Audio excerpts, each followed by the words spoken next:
In Chapter 9 of Dr. Jekyll and Mr. Hyde, the narrator changes abruptly as the chapter opens, with Dr. Lanyon picking up the story. He begins by explaining how he came in possession of a letter from Jekyll. Now in the letter, dated the previous month, Jekyll begs Lanyon to come as soon as he gets the letter, no matter what he's doing. When he gets there, Lanyon will find Poole waiting with a locksmith. Lanyon is to force the door to Jekyll's cabinet and remove the contents of the drawer labeled E, which holds some powders and papers.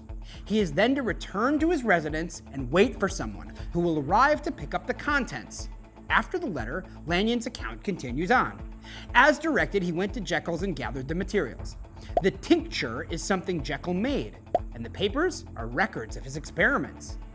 Lanyon concludes that Jekyll is fighting with some form of mental illness.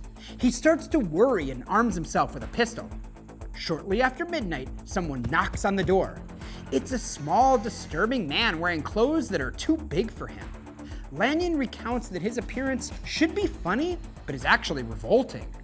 The man pressures Lanyon for Jekyll's things, but Lanyon insists on an introduction.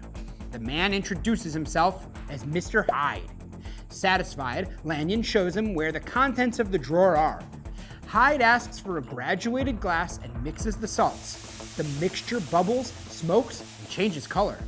The visitor then asks Lanyon if he should leave with the glass, or if Lanyon wants to see what happens next. Lanyon insists on the latter, even if it seems unbelievable. Hyde drinks the tincture and transforms into Henry Jekyll. My life is shaken to the roots. Readers will immediately notice the shift from the third-person narrative to Dr. Lanyon, a first person. Lanyon reveals to readers that Hyde and Jekyll are the same person, or that one can turn into the other with the potion. It's like a second climax to the whole book. This information resolves the great deal of tension created all throughout Dr. Jekyll and Mr. Hyde. However, while Lanyon's narrative answers one set of questions, it creates another.